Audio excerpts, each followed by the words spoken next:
Olá, pessoal, tudo bem? Estamos aqui em mais um podcast aqui no TrioCast e hoje vamos falar de um assunto bem interessante que é sobre anúncios online. Estamos aqui com Guilherme Santos, 31 anos, especialista em anúncios, já gerenciou mais de 10 milhões de anúncios na internet para empresas de diversos segmentos. E também atualmente está trabalhando em empresas de Ribeirão Preto e região para aquisição de leads e vendas pela internet. E também é formado em análise e desenvolvimento de sistemas. Bem-vindo, Guilherme. Como você está? Oi, André, tudo bem? Primeiro um prazer participar aqui do TrioCast. E vamos falar sobre marketing digital, né, pro pessoal aqui, entender um pouco melhor sobre essa área e espero contribuir bastante pro assunto. Que legal. E é bem interessante, porque eu vejo a sua área bem peculiar. Uhum. De vários entrevistados, isso que é legal aqui do Trio, que a gente tem uma gama de empresas e de atividades bem diversificadas, que Sim. isso traz uma grande gama de serviços que o Trio Uhum. pode disponibilizar. E no caso, me explica um pouco melhor como funciona anúncios online. Como que é uma empresa que gera anúncios online? Certo. Então, anúncios online, né, hoje são os famosos patrocinados que você vê ali no Instagram, ou é aquele vídeo que aparece antes de começar algum conteúdo ali no YouTube, né? Então, assim, anúncios online são a nova forma, né, a forma na internet de você fazer uma divulgação ali do seu produto ou do serviço. Antigamente, né, assim como na revista você tem ali aqueles anúncios, hoje, agora na internet, você tem os anúncios online. E hoje a minha empresa, né, o meu trabalho é fazendo, né, ajudando as empresas ali a conseguirem mais clientes, né, mais vendas, mais negócios através da internet com os anúncios online. E eu reparo bem, quando você está assistindo um YouTube, Aham. por exemplo, minha filha adora assistir desenho. Aí eu percebo que antes dos desenhos tem alguma coisa relacionada à questão da criança, para vender Sim. algum produto para a criança. E às vezes eu vejo alguma coisa relacionada a conteúdo adulto, por exemplo, mercado imobiliário, eu percebo Uhum. que existe também muitos anúncios de mercados imobiliários, pelo menos aqui na região, Sim. antes ali do YouTube. É bem isso que você faz, é esse anúncio ali focado naquele público. Como que é feito esse público? Como que é escolhido esse Tá. público dentro da internet? É interessante, André, porque uma das vantagens, né, do online, do marketing digital, é o poder de segmentação. Então, isso permitiu que uma empresa hoje conseguisse atingir de maneira mais assertiva o público-alvo dela. Então, por exemplo, diferente de um outdoor ali que você coloca na avenida ou às vezes um anúncio na revista, não necessariamente você tem controle sobre as pessoas que estão vendo aquele anúncio. E na internet você consegue ser mais assertivo. Por exemplo, se você tem uma loja que vende produtos femininos, não faz sentido você anunciar para homens ali. Uhum. Então, hoje você tem essa flexibilidade ali de fazer essa segmentação específica, né? No caso que você falou do segmento imobiliário, né, de anunciar às vezes empreendimentos ali que estão, né, na fase de venda na internet, é muito isso. Às vezes, para aquele projeto específico, eles identificaram que o perfil são um perfil mais familiar, alguma coisa. Uhum. E com isso acaba aparecendo também, né? Sua filha tá ali, às vezes, no seu celular, no tablet, e ela tá mexendo, e o anúncio era para você, ela acabou assistindo ali, Assistindo. mas estava direcionado para um perfil mais familiar. Então acontece isso também. O duro é quando quer vender a galinha pintadinha, né? Exatamente. Aí São os só fiche. falta falar assim, ó, pede pro papai, ele vai É, comprar. Mas é bem isso. É o que você falou, essa questão da segmentação, você Aham. percebe que ela tem um direcionamento muito forte Uhum. e ela causa um impacto muito grande dentro da questão da necessidade da pessoa em querer adquirir aquele produto. Sim. Porque normalmente, por exemplo, às vezes está no Google Uhum. e eu quero comprar uma furadeira, né? Uma Aham. furadeira, eu tô lá. E de repente eu tô no Facebook, eu tô no Instagram e tá aparecendo furadeira para mim, tá aparecendo todo que e justamente às vezes Aham. aquela furadeira que eu pesquisei. Aham. E e você faz essa atividade, está relacionada ao seu trabalho e principalmente como Sim. funciona isso, como que ele sabe? Já aconteceu, Tá. não sei se é verdade, Já diz que o ouvi. Google já está sabendo até que eu penso. Tá Porque já quase. aconteceu de eu estar pesquisando, acontecer parecer coisas para mim que eu pensei ou verbalizei. Aham. E eu falei assim: "Surreal, como que pode eu pensar em algo, praticamente, e aparecer aquilo coisa de minutos depois para mim, que não Sim, era uma coisa normal para aparecer, era algo que exigiria uma pesquisa, e justamente apareceu na minha frente algo que estou pensando. sim. Será que o marketing digital, principalmente anúncios, está tão agressivo ao ponto de que já estão nos escutando mentalmente a pesquisa? Eu acho que falta pouco para isso, mas tá, tá no caminho. Agora, de certa maneira, assim, tanto o Google e o Facebook, né, eles negam ali que eles ouvem ali o que está sendo falado no ambiente. E se você assistir até uma recomendação, né, aquele O Dilema das Redes Sociais que está na Na Netflix, assim, é Netflix. uma série muito legal para entender um pouco mais sobre o algoritmo, né? Então, respondendo à primeira pergunta, né, sobre você pesquisar uma furadeira e Uhum. depois ela ficar te perseguindo ali na É. internet. Isso é o que a gente chama de remarketing, né, que é você passar por um produto, você acessa ali, você está procurando um produto ou serviço, vai até o site e depois você fica sendo reimpactado por um anúncio específico, daquilo que você estava vendo. Esse tipo de anúncio, ele é muito efetivo, porque nem sempre, num primeiro momento ali, você como consumidor, você vai adquirir aquele produto, vai comprar ou vai preencher um formulário ali, né, agendando um horário para alguma coisa num primeiro momento. Então, ele se torna muito importante para você atingir essa pessoa novamente num outro momento que talvez ela está mais disposta ali a fazer a compra ou a virar um lead, né, para a empresa, e era onde que você, através do tagueamento dos sites, né, você instalando um código ali no seu site para marcar as pessoas que passam, depois você consegue fazer esse tipo de anúncio, que é pegar, por exemplo, o André que passou pelo meu site e impactar ele novamente com um anúncio da minha empresa, trazendo ele de volta, né, chamando de volta ali para venda ou para geração desse lead. Ele consegue captar o que que é? É meu arroba? É o meu código fonte de internet? Hum, Aquele código isso. numérico? Como que ele É. sabe que sou eu que estou ali? Hoje, assim, as plataformas elas utilizam várias formas de conseguir identificar que é você, né? Mas geralmente, assim, através de cookies ou através de outros métodos ali. Por exemplo, o navegador do seu celular, o navegador do seu computador, ele tem, né, o que o pessoal chama de uma identidade única, né? Uhum, Ali tem um hash que ele é único. Então, por exemplo, ele vai saber que aquele aparelho o iPhone, modelo tal ali, que tem esse hash aqui, que já passou, navegou por esses sites, que já fez o cadastro, né, que estão uhum. outros sites tagueados ali, é o André. Então, às vezes, mesmo você não acessando diretamente o site, ele já sabe que é o André que está navegando no celular ou no computador, e ele consegue cruzar esses dados, sabe, e formar o seu perfil online. Interessante, é como se a gente tivesse uma digital já na internet. É, quanto mais E você vai navegando e fazendo ações ali nos sites, mais as plataformas elas vão conhecendo ali o seu perfil, vão entendendo os seus interesses, né? E depois os anunciantes, eles acabam utilizando isso justamente para segmentar um anúncio para você. eu percebo muito isso no algoritmo do Instagram. Eu uso É. muito Instagram.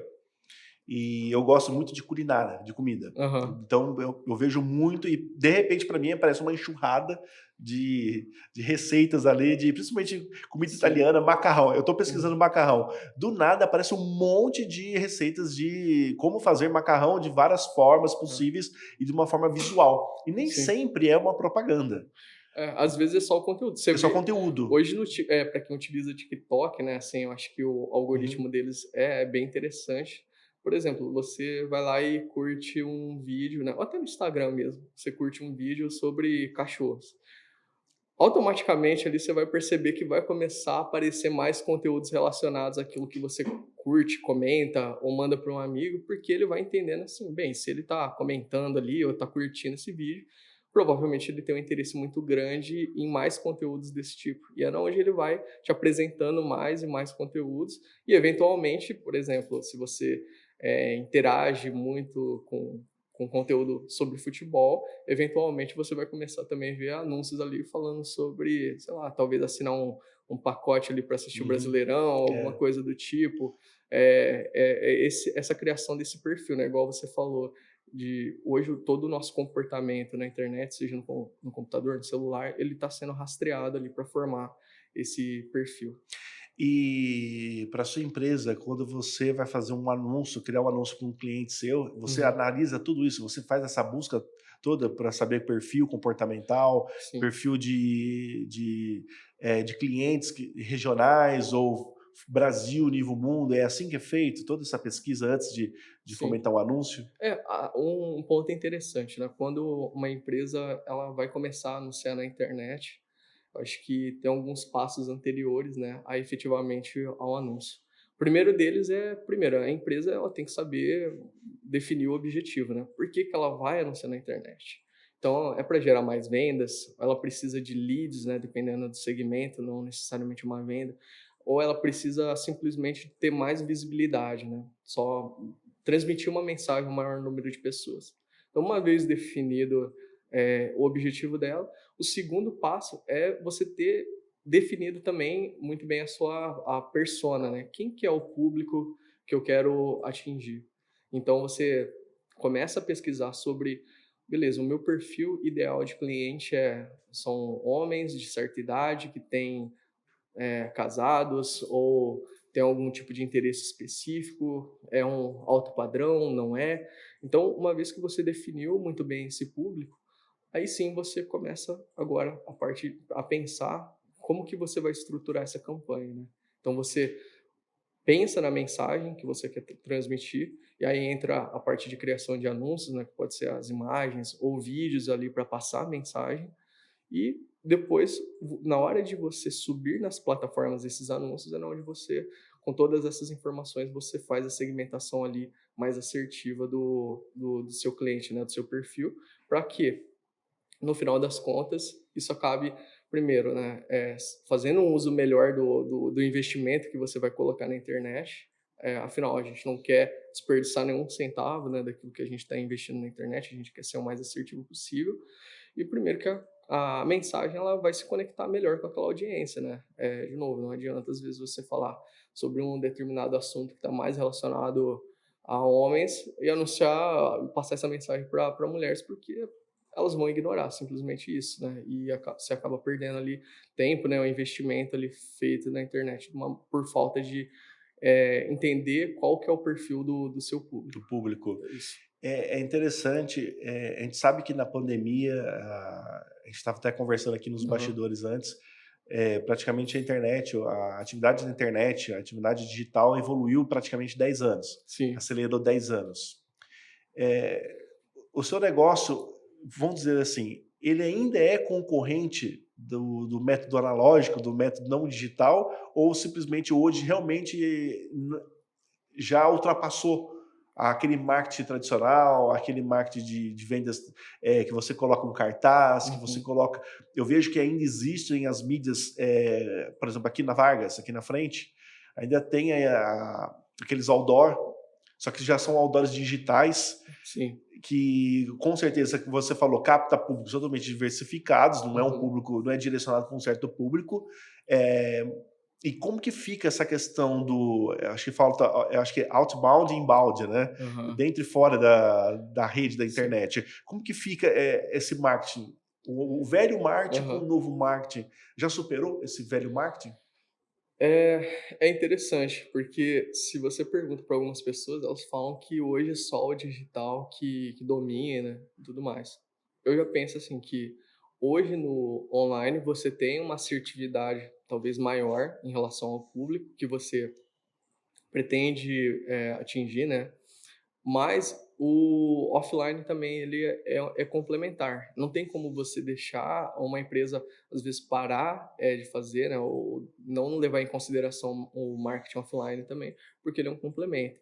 Então, por exemplo, e isso vai muito do perfil. Por exemplo, você tem um supermercado, às vezes o público que vai até o seu supermercado é um público mais de senhorinha, é um público que às vezes não tem tanta familiaridade no online ainda. Então como que você vai deixar, por exemplo, de fazer um panfleto Um panfleto que ou fica na fazer frente da loja. uma televisão, É. se o seu público ele tá ali, né. A mesma coisa, às vezes se você vende algum suplemento ali mais para pra idosos ali, eles não estão necessariamente na internet. Então você não pode, simplesmente ignorar esse fato. Obviamente, você consegue atingir esse público na internet, porém, pode ser que você perde uma parcela ali por não tá deixando, não tá contemplando também esses outros canais offline.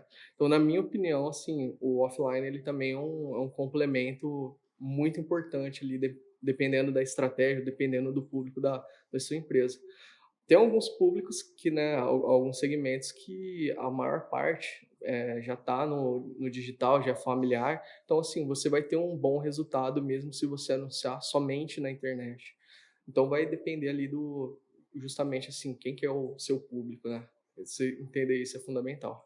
Entendi. É bem interessante isso, porque a gente percebe que está tendo um crescimento muito grande da questão da inteligência artificial. Sim. E eu creio que a sua área está totalmente correlacionada a isso, Uhum. porque cada vez mais que a gente vai para o mundo digital, e óbvio, não Uhum. perdendo as características também, porque ainda há clientes que necessitam ainda do offline, como Aham. você disse. Como que você vê inserido nessa questão agora do anúncio a inteligência artificial daqui para frente? Porque eu percebo que está revolucionando todas as áreas, até a Sim. minha área está revolucionando. Muitas das coisas, por exemplo, a gente vai fazer texto, muitas das Uhum. coisas, às vezes, a gente usa a inteligência para, às vezes, Chat para GPT. isso, o chat GPT, para poder auxiliar a gente em alguns textos e até Sim. fazer correção de português para a gente errar Sim. o menos possível. Porque a É. gente percebe que são ferramentas que nos auxiliam para melhoramento, para a gente ter uma Sim. melhor comunicação e atingir melhor os objetivos da empresa. Acho que acredito que no anúncio online não é diferente. Não. Hoje, essa questão de utilizar a inteligência artificial é muito interessante, porque até mesmo na questão do marketing digital, dos anúncios online, hoje o pessoal também está tirando vantagem, né, do chat GPT e de outras plataformas de inteligência, justamente para auxiliar, às vezes, em atividades como tem pessoas que têm bloqueio criativo na hora de escrever, né. Você vê Sim, uma tela em branco ali na hora de escrever um anúncio, dá tilt ali, a pessoa não consegue. O ChatGPT eu acho que ele entra como um complemento ali, você saber utilizar ele, falar: "Ó, meu público-alvo é esse daqui e tudo mais, eu vou criar um anúncio sobre tal produto, me dá 10 sugestões aqui de textos aqui". E ele vai te devolver com uma certa qualidade, né, obviamente, precisa do fator humano de ainda, de peneirar, supervisão, supervisão, óbvio. mas assim, ele já vai te adiantar, bastante essa parte de ter um norte ali por onde começar. E isso a gente está falando da parte, assim, de texto, de comunicação. Às vezes, por exemplo, a pessoa, não tem, tanta habilidade para pensar em uma ideia para um vídeo, ou ela produz conteúdo para o Instagram, para o TikTok, ali precisa de sugestões de ideia. Então eu acho que nessa parte a inteligência artificial ela consegue ajudar bastante de reunir essas informações e trazer ali um pouco mais mastigado para a pessoa começar, para dar o start. Eu imagino isso porque hoje em dia, por exemplo, com Uhum. certeza você trabalha em várias áreas de marketing, várias Aham. áreas de anúncio, e nem sempre a gente domina aquele setor. Uhum. E às vezes, para dominar aquele setor, você depende muito de um estudo aprofundado ou de uma pesquisa mais robusta Sim. para poder direcionar aquele anúncio ou aquele marketing para poder realizar as vendas. Uhum. E eu vejo também que a inteligência é justamente o que você falou. Eu vejo a inteligência artificial uma forma de acelerar esse processo, até porque a gente não tem tempo. Se você Aham. deixar passar, já mudou. Sim. Já mudou, às vezes, até a forma até o produto, ou até a forma de escrever já mudou. E eu creio que a inteligência artificial ela vem para acelerar esse processo de criação Sim. e que o ser humano entra muito na questão da supervisão e do direcionamento. É como se fosse o pai cuidando do filho.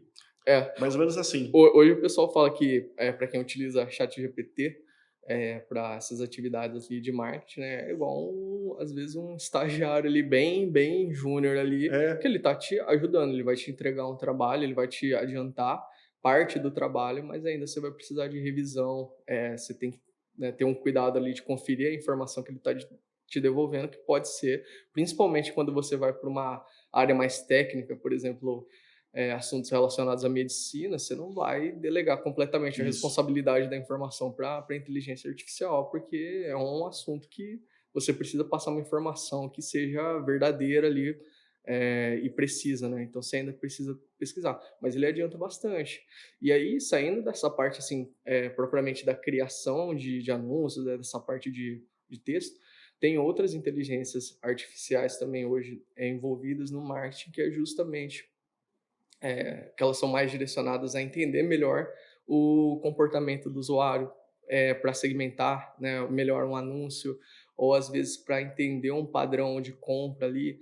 Então, por exemplo, um tipo de inteligência artificial que às vezes a gente tem contato e não percebe é as recomendações ali em sites de compra, ou até mesmo Uhum. na Netflix ali, quando você assiste, fala, ó, recomendados para você. É Então verdade. ali é algo que as pessoas às vezes não se dão conta que é uma inteligência artificial que está trabalhando ali por trás, um algoritmo que está trabalhando para tentar encontrar o melhor conteúdo que seja personalizado ali para você.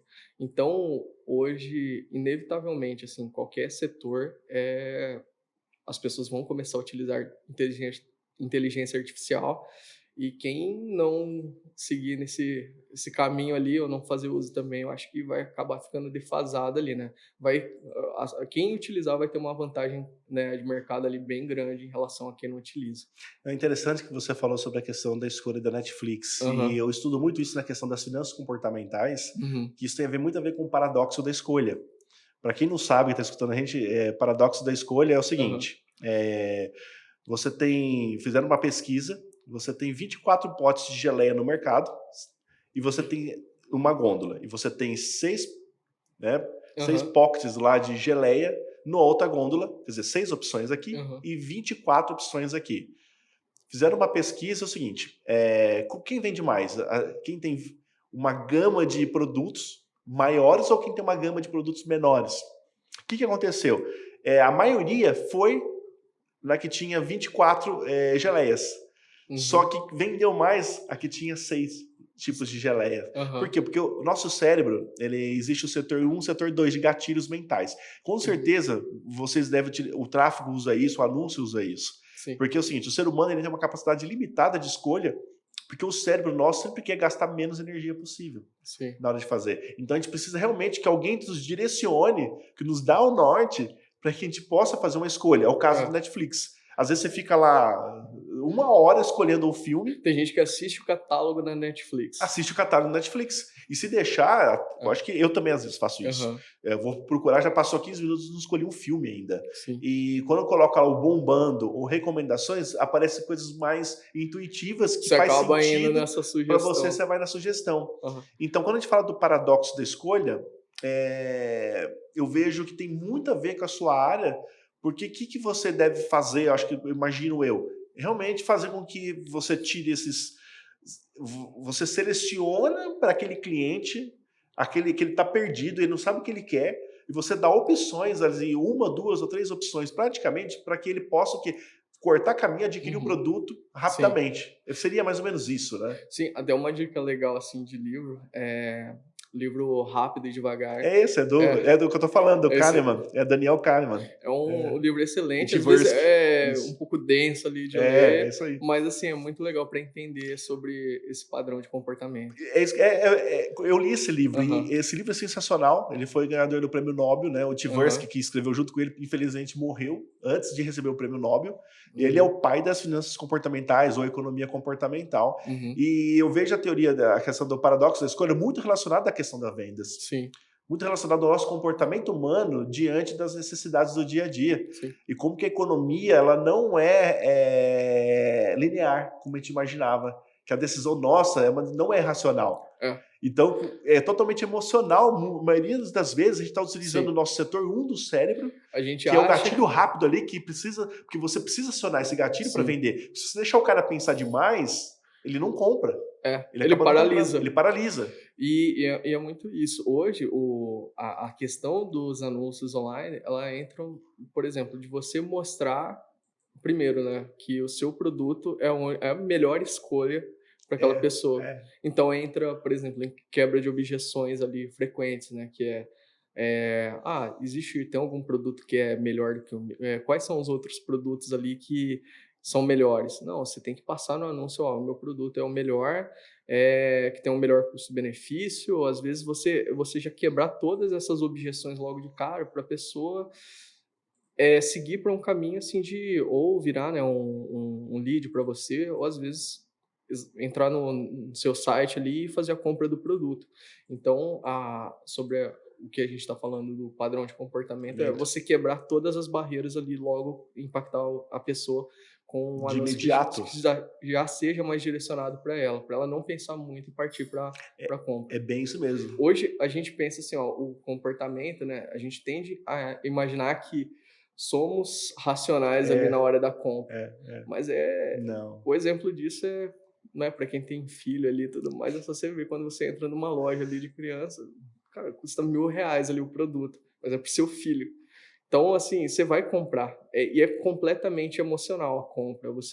Às vezes, você não quer saber quanto custa aquilo lá. Não. Se ele apontou e falou, eu quero, você... Você sabe como chama isso? Heurística de afeto. Exatamente. Heurística de afeto. Faz parte dos estudos do Daniel Kahneman do Rápido e Devagar. Então, É bem interessante isso. Você se compadece com a necessidade do outro pelo afeto que você tem. Sim. Então, assim, esse é um dos exemplos de como que hoje o comportamento de compra, ele não é, assim, na maioria das vezes, racional. Agora, quando você parte, o que eu vejo também, quando você vai para alguns segmentos mais relacionados a B2B ali, então que você tem... Já mais analítico. aí você, beleza, você pode até simpatizar ali com um produto, com uma empresa X, mas o padrão de compra ele vai passar por várias etapas ali, que não, onde você tem um tempo maior para pensar e você tem que convencer com argumentos mais racionais ali. Racionais. É engraçado você falar sobre isso, como que muda, né? O Sim. pensamento do consumidor final Aham. com o pensamento do empresário do B2B, da empresa. Porque o consumidor, ele não está pensando no lucro, ele está pensando no benefício que ele vai ter ou na necessidade que às vezes nem tem, né, totalmente emocional, para adquirir um produto. Agora, quando se trata de mexer com o bolso de Sim. verdade do empresário que está pensando em lucro, ele para raciocinar. E às vezes é o Sim. mesmo cara que está lá dentro da empresa sendo totalmente racional, totalmente analítico para adquirir uma empresa ou um produto, e ao mesmo tempo dentro de casa, o filho está pedindo lá um sabre de luz lá do Star Wars lá e ele está comprando. Vai comprar, tá comprando. E só para falar a verdade, eu sou louco para comprar isso. Quem nunca, né? Ninguém nunca quis um sabre de luz. Exatamente. Eu tô falando pra Márcia, a minha esposa, falou assim, ó, já faz 10 anos que eu tô casado com você, não me deu um sabre de luz. Então, pra você ver como que é. Sim. É totalmente, para pensar, totalmente irracional comprar um sabre de luz. Não vai me trazer nada, mas é só uma questão afetiva. Sim. De um filme que você gosta muito e você gostaria de ser aquele personagem, ou estar convivendo, sentir como que é às aquilo. Às vezes né? até uma realização ali de um sonho de infância, ou algo que você falou, pô, seria interessante eu ter, eu quero conhecer, eu quero pegar para ver como que funciona isso daqui. E ali, quando você tem, né, você vai pro lado mais corporativo, que você, igual você falou, você não vai comprar, às vezes, uma solução de TI para sua empresa que custa milhões, você vai entrar, sei lá, igual no processo normal. Você não entra no site da empresa, coloca no carrinho e compra uma solução de milhões. Sim. Você passa por vários processos ali. Então, é na onde que nesse aspecto você tem que mudar a sua linguagem, você tem outros mecanismos ali envolvidos para você caminhar uma pessoa com esse perfil mais de compra B2B para uma venda, para de um projeto, de um serviço com valor agregado maior do que, por exemplo, para um tênis ou para algo mais do dia a dia, onde é completamente emocional, por mais que a gente não pense nisso. É verdade. É engraçado, a gente começou a falar de anúncio e entramos, na verdade, na parte comportamental. Sim, mas a parte comportamental domina, assim, né? Domina. Porque não existe anúncio sem análise de comportamento das pessoas. Porque, assim, ó, a gente estava falando, igual você falou nos bastidores, no final das contas, a gente está vendendo para pessoas. Então, a gente tem que entender de pessoas, né? A gente pode até entender muito bem sobre o nosso produto, serviço, ser especialista nisso. Mas se a gente precisa vender, tem essa necessidade, né, que é basicamente de qualquer empresa, antes de tudo você precisa entender de pessoas ali. E é onde que entra a parte do comportamento humano, né, que às vezes ninguém para pensar muito a respeito, mas é crítico, né, um ponto fundamental, porque é a partir disso que você constrói sua mensagem, você constrói o seu criativo, você constrói ali sua campanha, pensando em como as pessoas vão reagir ali à mensagem que você está transmitindo. Tudo volta, na verdade, para a conexão. É.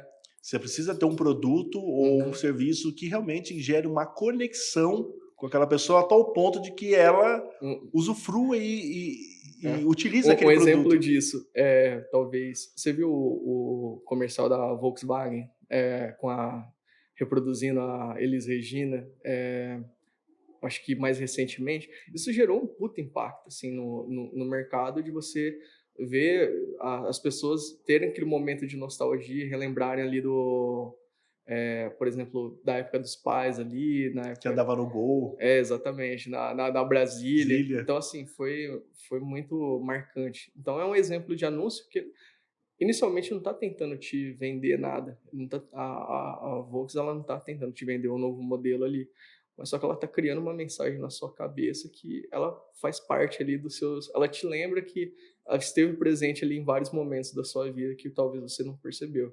Isso daí, essa mensagem ao longo do tempo, ela vai criando uma conexão com as pessoas que elas vão se sentindo em conexão com a empresa. Então, depois, no final do dia, como que isso se reverte ali em venda para a Volks? As pessoas falando, poxa, tem várias montadoras, mas a Volks aqui, poxa, lembra daquele anúncio, lembra dos momentos e faz uma compra ali que às vezes é mais emocional de novo do que racional, de ver um modelo específico ou simplesmente olhar, se fazer um checklist ali de se potência do motor, conexão, É. ela vai, no final das contas, tem esse fator emocional ali que vai. Enfim, a gente falou muito mais sobre o comportamento humano aqui, né, agora nesses últimos minutos, do que propriamente ali de marketing. Mas é muito interessante. Eu acho isso. interessante, porque quando a gente fala de comportamento, na verdade, o que eu creio na nossa conversa aqui, Sim. que a gente voltou no ponto causal. Uhum. Então, quando a gente fala de comportamento, a gente está falando da causa de todo o seu trabalho. Sim. Não existe seu trabalho se não houver comportamento. Uhum. Se você não estudar o comportamento, você não consegue desempenhar o seu trabalho. Ah. E eu acho isso muito legal, porque quem compreende que por trás da compra há um ser humano emocional, Uhum. com necessidades, com desejos e sonhos, Uhum. não vai conseguir nunca desempenhar seu trabalho da forma correta e de uma forma duradoura e crescente. A sua empresa chama Firma. Isso, firma. Firma. Então, é bem legal isso. O que eu entendi na nossa conversa aqui, essa é a filosofia do Guilherme, a filosofia da Sim. Firma, conectar pessoas, buscar Sim. comportamento para poder gerar anúncios, gerar conexões e gerar vendas. Sim. Hoje, o nosso, né, objetivo, meu objetivo e da minha empresa é justamente isso. Como que nós conseguimos conectar empresas com pessoas que estão procurando aquele produto de uma maneira saudável, de uma maneira assertiva e ajudando, né? Ajudando os dois lados. Tanto o consumidor, que ele está à procura de um produto ali, e ajudando a empresa também, que a gente tá gerenciando os anúncios ali, a gerarem mais negócios, a gerarem mais vendas, né? Essa é a filosofia. E, obviamente, assim, entrando em aspectos de como que a gente otimiza também o direcionamento dessas campanhas, como que a gente ajuda as empresas também a anunciarem da maneira correta ali na internet, o mais assertiva possível, e justamente assim, sempre reportando ali, né, sempre ajudando elas a investirem melhor o dinheiro na publicidade online. Que bom. Quer deixar algum recado final para nós aí, da empresa? Pessoal, primeiro agradecer de novo a participação, foi muito legal. E, bem, nós estamos aqui no Trio, na sala 2110. Para quem estiver aqui no Trio, fica à vontade para ir conhecer também nosso escritório, tomar um café lá com a gente. Para quem está ouvindo ou vendo o podcast também, eu acho que um contato legal é o meu Instagram, é @ogfdsantos. Ou você pode acessar o nosso site também, firma.com.br, e conhecer um pouco mais do nosso trabalho. Que bacana, bacana, Guilherme. A gente vai deixar os seus dados todos aqui embaixo aqui do vídeo e foi um prazer, porque assim, para mim a conversa tomou um rumo muito legal. Para mim também, Foi foi um bem rumo inesperado, legal. bem inesperado. Isso que é gostoso. O legal, pessoal, do podcast é que acontece esses papos inesperados. E eu creio que a conversa foi tão genuína que ela foi no ponto crucial do trabalho de todos nós, na verdade. Sim. Que é a questão do comportamento. A gente falou antes dos bastidores sobre o meu trabalho, que é voltado para condomínios, que eu tenho que entender de comportamento do ser humano e, no final das contas, a sua atividade não é diferente da minha. Para você desempenhar, você precisa entender de comportamento humano, para você trazer a melhor solução possível para aquele cliente, para que ele possa ter lucro, para que ele possa ter satisfação, para que ele possa ter um crescimento, uma evolução. Mais do que, eu acho que entender da plataforma de como anunciar, o primeiro passo ali é entender de pessoas. E se o pessoal se interessar e quiser, em outro momento, a gente talvez fazer um bate-papo mais sobre, especificamente, como alguém pode começar a anunciar, entrar mais nos detalhes técnicos também, estou à vontade aqui para a gente ter uma conversa só sobre isso. Vai ser bem legal. Guilherme, muito obrigado mesmo. Prazer. Foi um prazer, tá, te receber aqui. Um papo bem gostoso, bem descontraído. E eu quero deixar um recado para vocês. Como que é interessante fazer podcast. André, por que fazer um podcast dentro de um condomínio? Justamente porque aqui tem empresas, tem pessoas, tem comportamentos e o propósito que é fazer com que todos nós cresçamos juntos e que possamos contribuir um pouquinho mais com a sociedade, contribuir com as empresas que estão aqui dentro do Trio, para que elas possam trazer a mensagem delas e para que elas possam desenvolver, crescer e estar cada vez mais sólidas dentro do mercado, não só do Trio, como Ribeirão Preto, como Brasil. E quando a gente traz pessoas aqui, a gente gera conexões, a gente gera aprendizado e com certeza, eu tenho certeza absoluta que quem está ouvindo uma hora vai precisar desse trabalho, vai precisar daquele profissional e que ele possa estar colaborando, te ajudando cada vez mais no seu crescimento, no seu propósito. E não esqueçam, tá, pessoal, de curtir, tá, o nosso canal, ative o sininho lá do TrioCast e divulguem as mídias, coloquem no seu Instagram, no seu Facebook. Todo esse bate-papo é importante para o crescimento não só do Trio, como também dos profissionais que estão aqui dentro, tá? Então, o que eu posso dizer é que muito obrigado por estarem aqui assistindo a nós e vejo vocês no próximo podcast aqui no TrioCast. Muito obrigado.